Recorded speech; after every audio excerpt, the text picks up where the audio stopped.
given winter Wednesday night. As you pass through any given town, glimpsing past the flashing windows into lighted roads, catching fleeting visions lasting less than seconds. Do you ponder? Do you wonder? Statistically stated, in any given town you might pass through, there are 752 relations, variations of you. High school students. Your demographic matches. But certainly doesn't capture or give sufficient answer to the inevitable question of who? Here, day over, School behind them. There is no single story that defines them. That is our task. A big ask. 11 of us to represent the 752. We got it. But in order to fulfill this tall order, this will be one of those deals where the characters wheel in various directions. We'll be testing your agility, your mental flexibility. To keep track of the various personalities we portray up here tonight. The very same person might narrate one moment, then gyrate around to become a character commented upon. Brother becomes mother, becomes son. In other words, pay attention.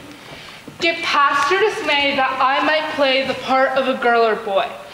Other than the plumbing and appendages, maybe there's more that engenders us to each other rather than renders us mutually inscrutable. We have to accept that on various spectrums we're all over the place anyway. So, Sam a boy, or grandmother, a narrator, above, between, in the midst, estranged, I am and can be myriad. That's not deranged, that's human. Period. Period. Scene 1. Private matters. Remember way back a minute ago, we spoke of a group you might drive by and wonder about. But once they're scattered at the end of the day, who are they? Well, one of them is Max Nunez. He had mono for a month, missed a ton of classes, which he now has to make up. Most of Max's teachers picked just a few things for Max to do, but not old Mrs. McCready. Man, I hate that lady. No, for her, for me to get credit, I have to write, and then edit a 3,000-word essay. Who even has that much to say?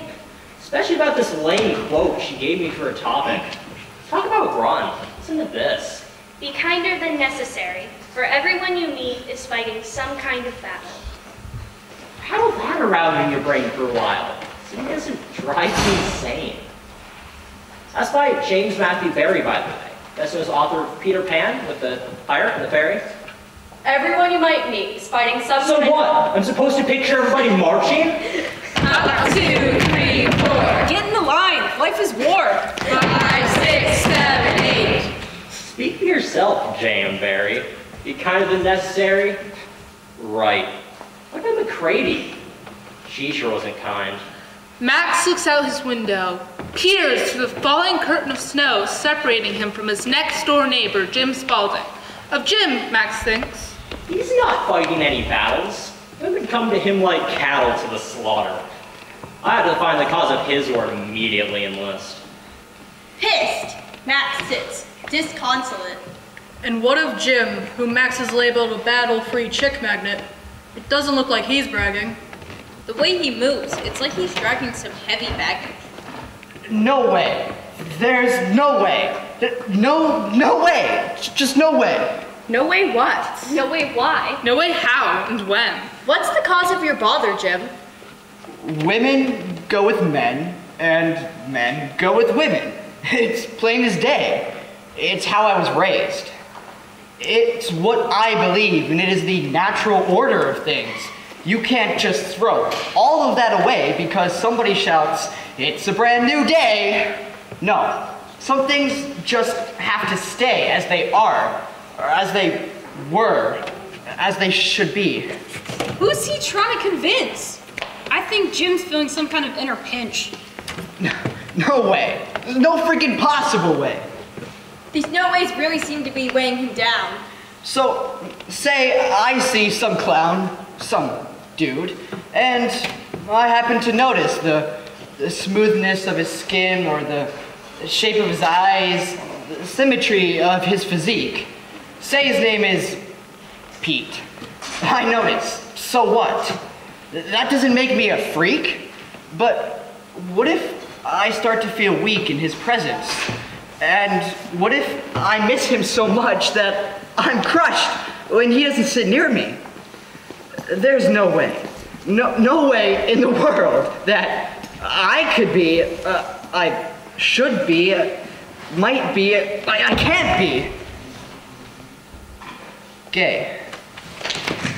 Oh. So Max was totally wrong about Jim. A significant conflict is raging within him.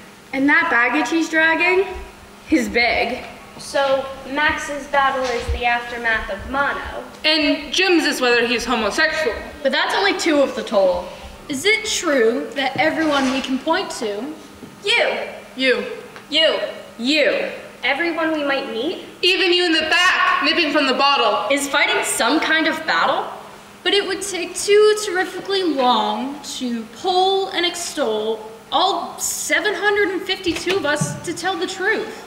So, let's let randomness have its due. Give me a number.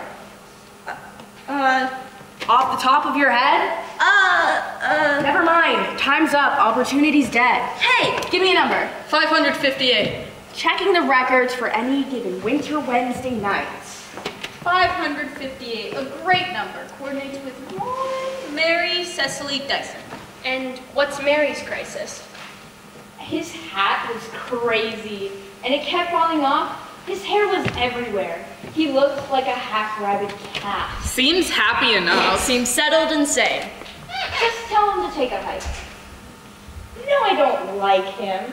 His brother, on the other hand, I'd tangle with him if you gave me the chance. I dangle a slow and long little dance. My mind's in the gutter. What about yours? Mary Cecily Dyson seems immune from the every person battle Bear's quote assumes. So, 2 are besieged. 1 was not. The saying is caught in a lie. Be kinder than necessary, for everyone you meet is fighting some kind of battle. Prattle. Ding meets dong, ping meets pong. J.M. Barrie is just plain wrong. J.M. Barrie's just plain wrong? I can't buy that conclusion. Remember Mary laughing on the phone? Yeah, oblivious to any sort of significant struggle. Listen to her. I swear, he was smoking a joint right in the back of the classroom. Everyone could smell it. But Mr. Parnellis was lecturing on how misspelling will ruin our lives. It was hilarious. This silliness, if anything, is proof that some people shouldn't be treated kindly. She needs a harsh dose of reality. She'll get it. Next week she'll learn that her aunt's cancer is unstoppable. Her death, inevitable. And what's worse, to deepen the terror, it's hereditary. Well, that was a heavy dose of heaviness. J.M. Barrie wasn't wrong. Maybe his quote should go, be kinder than necessary, for everyone you might meet is, or was, or will be fighting some kind of battle. How about we vote? All those in favor of the amended quote that what Barrie wrote wasn't all that he felt, say aye. Aye. Thank you. Scene 2. Dreamland.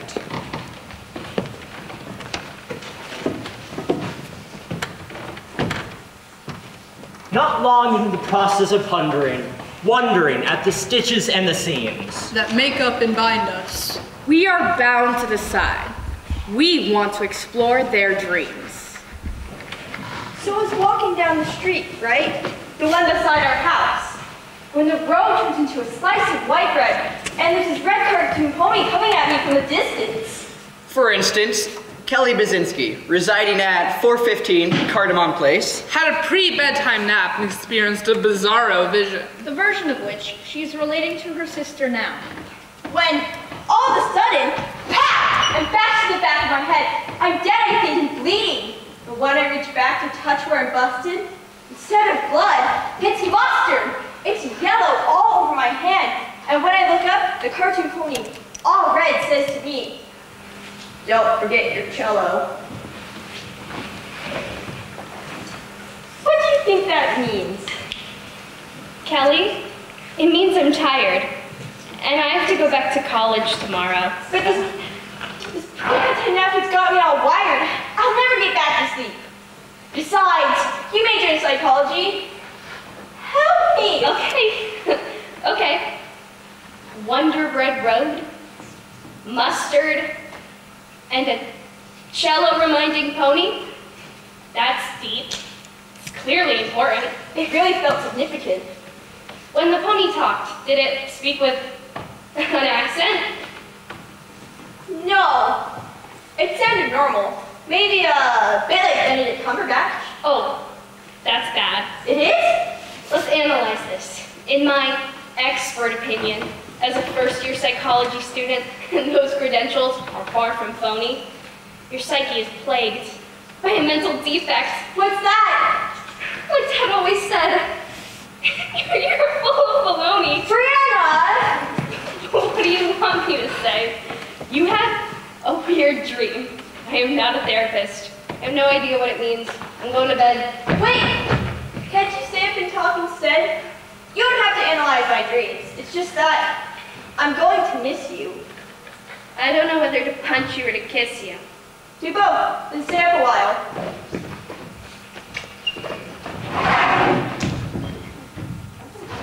Generally speaking, these phantasmagorical quasi-allegories, These storming stories that occur in REM sleep Are not what steer our days. Freud's hemorrhoids and other crazes aside, they're not what mainly concern us. Our waking dreams and fantasies, these are what warm us. And shape us. and burn us. standing in front of his mirror in apartment 37. Bottom of the ninth, 2 outs, 2 strikes. Bases are loaded. No matter, he'll never make varsity. The pitch is released. It's coming in the row. Just right for a hitter like me. No matter, his parents won't make a single game.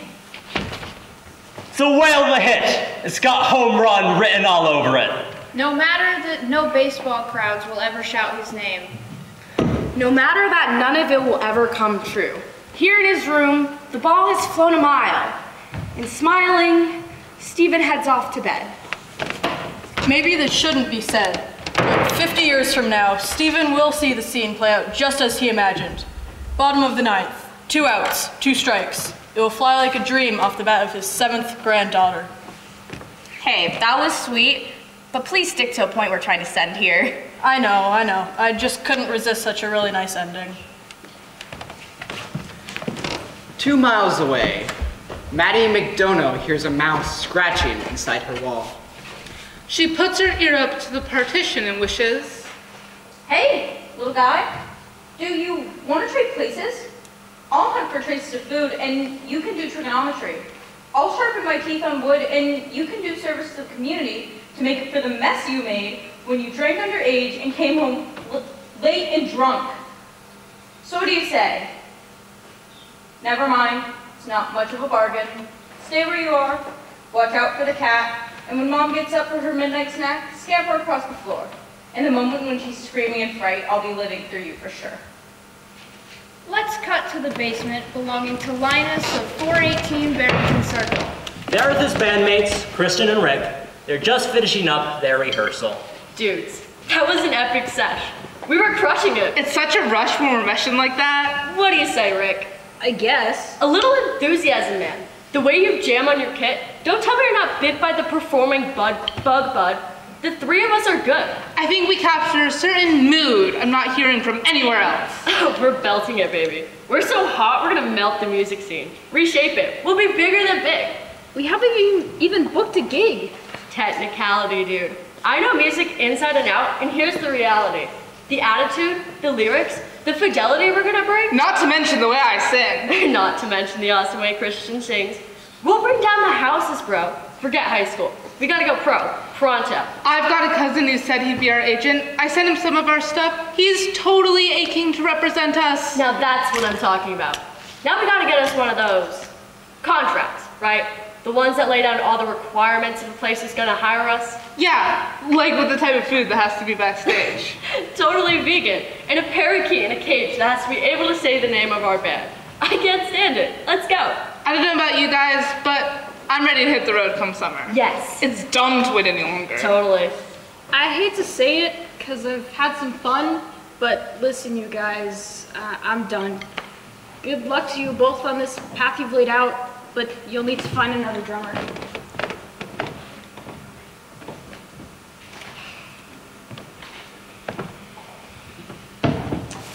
Well, that's a total bummer. Scene 3. The weather report. Have you ever heard somebody say, Guess we got some weather coming, huh? and have you given the proper rejoinder?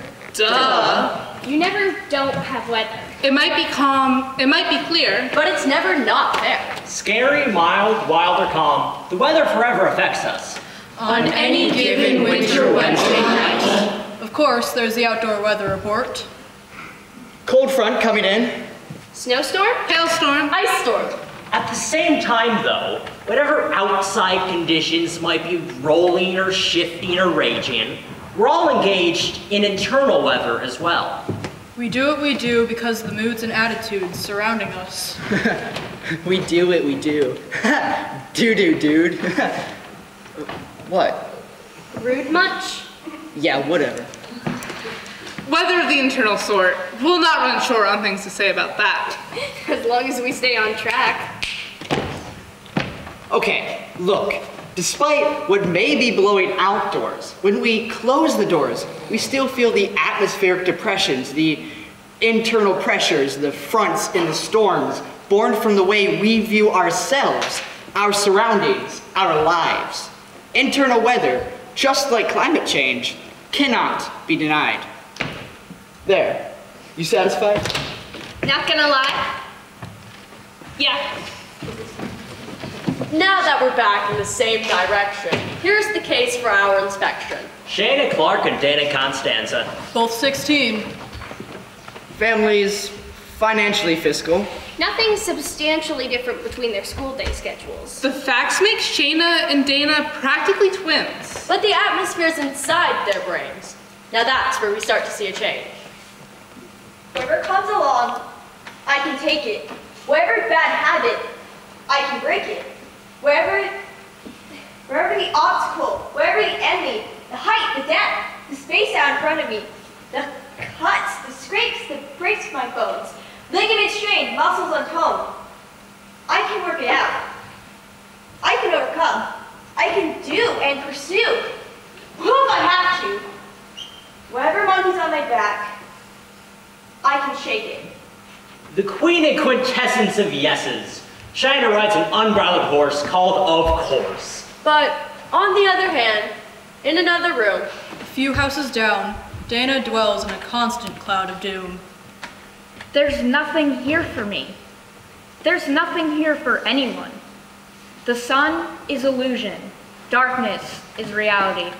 Light is shadow parody. Be this, do that, achieve, achieve, achieve. And while you're at it, believe the all-encompassing lie that something matters before you die. Flesh bags tromping piles of bones from one dull stone to another. I could join the feudal march. Why bother? It's odd they've never tried out for the cheerleading squad, huh? See the point? Similar landscapes, similar advantages. One dwells in blue skies, the other's all damages. Emergency update from the coast. here's the report we've been sent. A major weather event is in progress. Batten down the hatches. Pile against the doors. Nail down the tin and take cover! Cyclone Tony is blowing in. And might I add, she's a tad mad. Where are my headphones?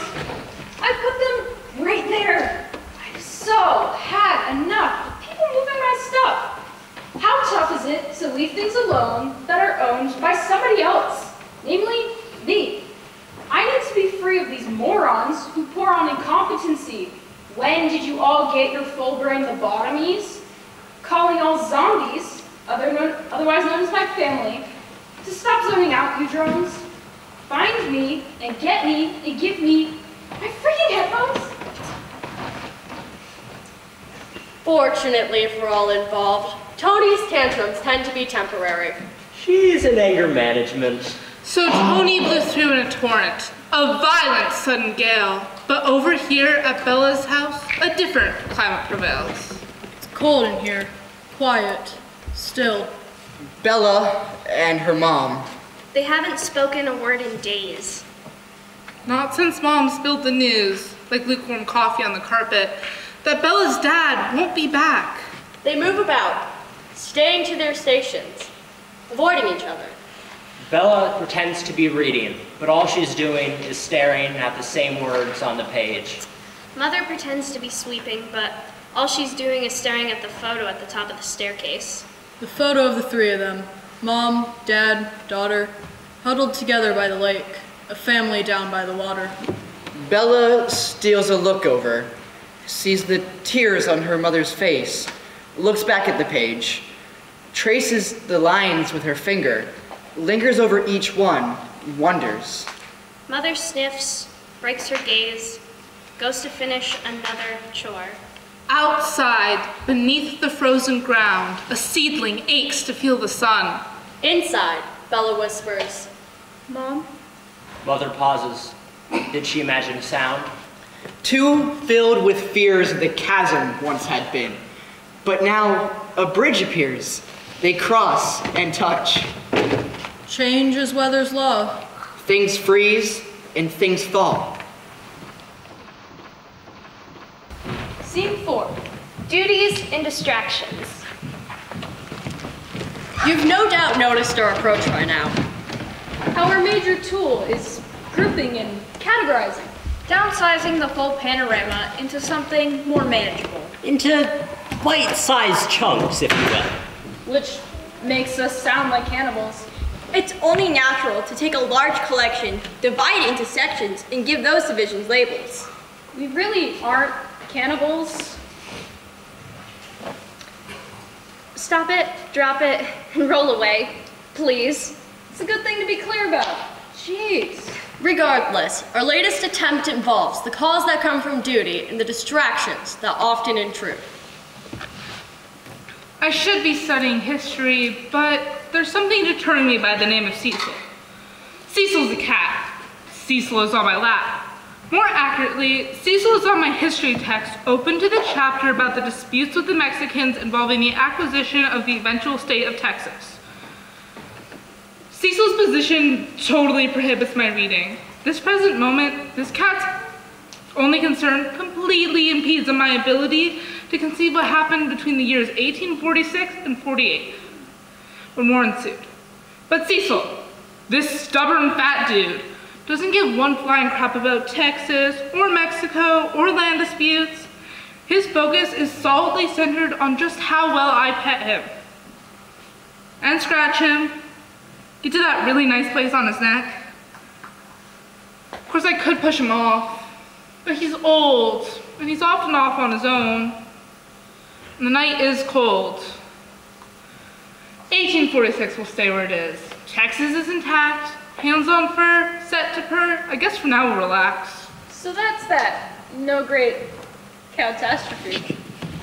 Just Cecil the feline paperweight making his sit-in statement on how dates in the past will just have to wait for present pressing engagements. 2 miles away, as the raven flies, things are much more dire. The Mitchells are home from the hospital, where they've been for the past several hours. Doug Mitchell corners his stepson. I want to know what went on tonight. Somehow the gate was left open, and now your sister's arm is badly broken. It could well have been her neck. I want to know how in the heck you managed to let this happen. Jay can't reply. His words lie frozen inside, iced to his chest by the realization that no one and nothing but him can take the full brunt of the blame. The truth is simple enough. I was playing a video game. I got lost in my thoughts and the shots I was taking, and how close I was to finally beating the level I've had to repeat for the last 5 days. I forgot I was watching Jessica. She totally slipped my mind until I heard her crying. Simple, maybe, but impossible to say to his stepfather, which he tries to avoid anyway. So not even one word to tell me? What am I supposed to think? That in some fit of jealousy you pushed her down deliberately? No, I would never do that. Then what? Then why did it happen? I just... Did we really need to mention to you that you were actually supposed to pay attention to the 2-year-old child you're watching? I looked away for a second. That makes sense. I reckon that's just how long it took her to get to the top. Stop it, you two. Sweet relief. Jay can't recall another time when his mother's arrival was so sublime. He is going to tell me just what took place tonight. A fight is not what we need right now. And something else is going to break if you wake up that little girl. We can't trust. Keep the noise down. Now. We are going to come back to this tomorrow. Mom, I'm sorry. Well, you should be. But right now, I'm exhausted. And we'll talk about this, as Doug said, tomorrow. And she leaves her son to his sorrow. Oh, I wish I could beg, steal, or borrow the hours back to before the moment I ignored Jessica for the sake of a stupid game. How long will it take to fully reclaim what was lost with this foolish mistake is an answer for days in the future. For now, it's regret. His sin on a loop. Occasional tears and stupor. To be frank, overall, the numbers concerning distractions just aren't good. On any given of the nights, under our consideration, 1 million good intentions get replaced by 1.5 million diversions. The news on this front, though, isn't all bad. Here in the window, 55 Ladd Street, in the bedroom, on the right. At the desk in the corner, Where one Mandy Bonner sits, pencil in hand, putting the period at the end of her sentence. At the end of her novel called Judgment's Apprentice. Mandy's passion for writing has never diminished. Not until now, when at last, she proclaims the word. Finished. It's a fantasy tale. 500 pages in Mandy's small print. temptations to quit came plenty. Incentives to finish were few. But Mandy pressed on, her poster of Yoda reminding her. There is no try, only do. Past slashing swords and blood-sucking mud, past dragon's fiery breath, past demon spawn conceived on the heath, Judgment's apprentice is born. Here she imagines needing to pause, to give a minute of space for thunderous applause. I bring you, my fellows, my story, in all its error-filled glory. To you, I dedicate it. Without your push and encouragement, I would have never made it. And knowing her gang as well as she does, with Mrs. B at the head, she imagines them crowding around before a word's even read. Congratulations will abound. Mandy will be found, yet unable to resist feeling smug, as her fantastical friends surround her in a full-on, magnificent group hug. Scene 5. Haunted houses. how many a story, chill-filled or gory, has been told on a winter's night? How many a shiver to a listener and giver have come from the tinglings of fright? Boom! While our typical Halloween scene is still months away from our given evening, hauntings still happen. And sisters still tease to keep their young siblings awake. What's that? The boy whispered as he was walking through the woods. Was it only the sound of the wind whistling through the trees? Ooh. Or was it the sound of the wind making the branches moan and groan? Alicia, cut that out. Yeah, it's not funny. Really? Fine. Once upon a time, it was a bright, cute, sunny day with a bunch of bunnies gathered around to protect little boys who couldn't handle the sound of winds in the trees or anything a little bit scary. Cut that out too. Yeah, we're not babies. Oh, really? Maybe I forgot about the time you boys got all wimpy over some goose pimples. Can you handle the story or not? Jacob might start crying. You're lying, I won't. You did last time when she told us about the slime. You mean the slithering slime rising up from the swamp with hair made of moss and a terrible hiss and hands that'll come up and grab you like And so goes the nightly ritual. But Not every hunter comes unwanted. For over a week, Silas McCord has been dragging his feet wherever he goes. He cannot get past the passing of Papa, his favorite person in the world. My grandfather was a magician at fishing. He could curl a feather around a hook in just such a way to make it look like the most irresistible fly. And no one surpassed the way he cast that line. It was music made visible. And sometimes, I swear, before it even made the first ripple, trout would leap from the water to get it. But Papa's magic was more than that. When he and I were alone, it was as if with his rod and reel, he could make me feel that we were alone on earth. And no concern I shared with him was too small for his caring. And every hope I told him, he said was worth my daring. And he never kept or hurt the fish he caught. He gently put them back into the stream and thanked them for their fight and set them free. And I always felt he was saying it to me. Silas's loss has sat like a stone inside his chest for days. But on this given Wednesday, when Silas surrenders to sleep, the knight has prepared a gift. His papa stands at the end of his bed, dressed for a day on the river. He casts his line over Silas. It swirls in the air above him, and Silas can feel himself rising up above the water's horizon. Rising, rising, receives his blessing and floats back to bed. But in the morning, when Silas wakes, he kneels at the edge of his bed and feels the wet of boot prints. Feels something finally starting to heal. Some cries of the soul cannot go unheeded. Sometimes hauntings are needed. Scene 6. The parents. Parent and teen relations are harried and varied and fraught, as one might expect these days. How frayed, how tense, depends on the level of ought in the house. You ought to be doing your homework. You ought to be going to bed. You ought to get off my back. You ought to take back what you said. Expectations. Selected. Accepted. Collected, projected. Constantly dictate the levels of friction in a house. For instance, Joanne Parent to Andrew has sat her lone child down. proceeds to pace about him like a tiger in a cage.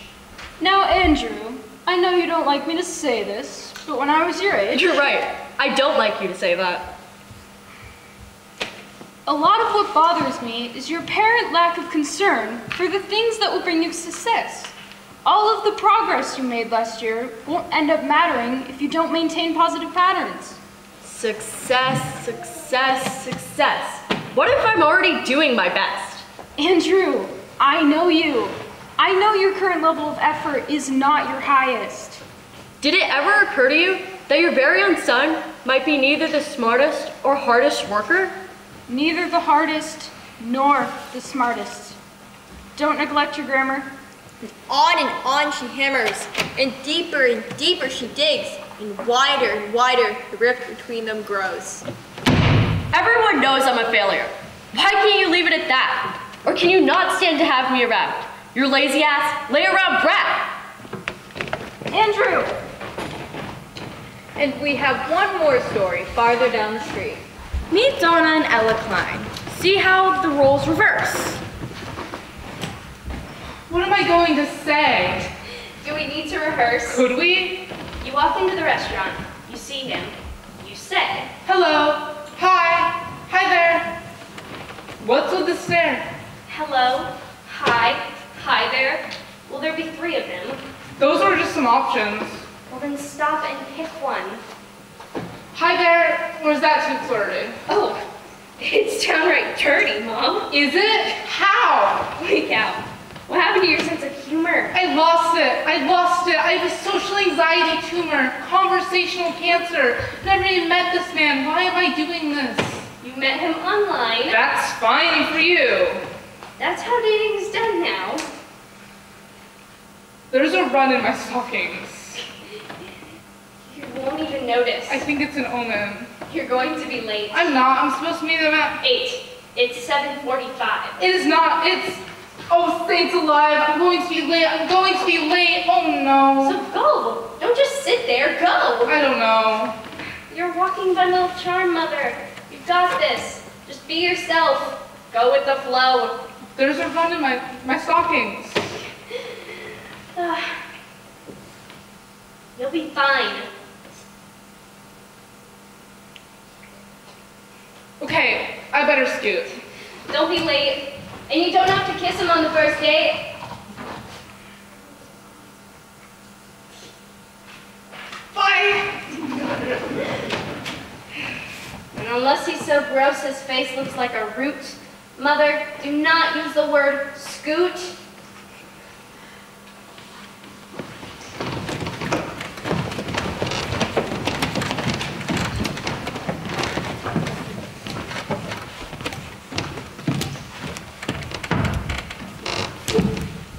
And so we cleared the deck of the houses we visited.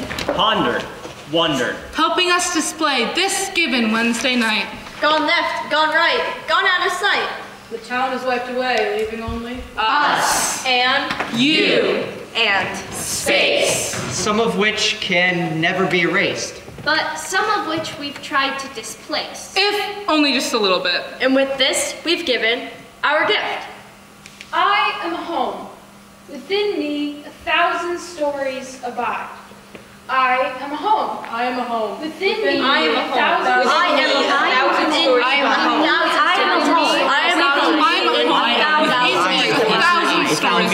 A thousand stories abide. You are a home. Within you, 1,000 stories abide. You are a home. You are Within home. you. You are home. Within you, 1,000 stories abide. 1,000 stories abide.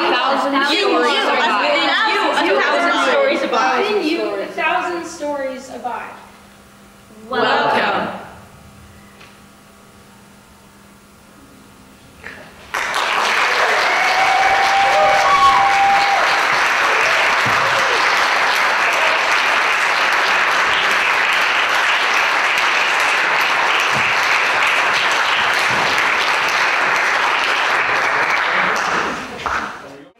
Strong, sometimes it seemed like more than that.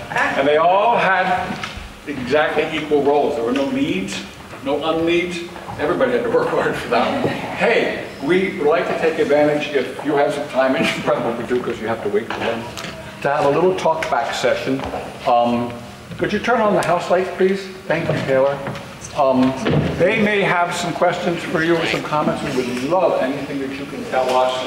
Always trying to improve the craft, but here more specifically because tomorrow we're going to one of the drama festivals around the state. Actually, we're hosting it here. 4 high schools will be together. We'll be presenting our plays for each other, reviewing them, talking about them, going to workshops, having a meal, and making new friends from all over parts of the state. It's a wonderful thing. And so if you have any way you can improve this, we'd love to hear. Cass? Audience? Too much silence? Okay. Yes, please. Yes. I love the different color shirts. I like how you all kind of changed your position and how you're sitting. Love that. A couple of the roles could have been a little bit louder. But overall, I think you all did a really, really great job. And I love the different characters, how the voices changed for some of those characters. Their overall, I guess, the way they carried themselves changed for those characters too. I really, really, really like that. Thank you. Yes. Yeah, just building on that, thank you. It's a great show, and I would love to have heard some of you louder. So, yeah, you can't speak too loud, I don't think. I mean, you know, that would have really improved it, but it was a great show. Thank you. Thank you. Yes, Eliza. Yeah. So I really liked it. Again, like he said, like more volume. I couldn't hear you, but at the same time, it was a little here and there, guys. But it was really good. I did hear some stumbling on things, which is obvious for the, like you said at the beginning, shows you missed. But I just want to let you guys know what you really got to do is be confident with what you guys got, because this is good. If you work harder on it, I'm sure you guys are going to do really good. Thank you. Do any of you relate to any of the stories we put on? Show of hands. Show your hands if you do. I do.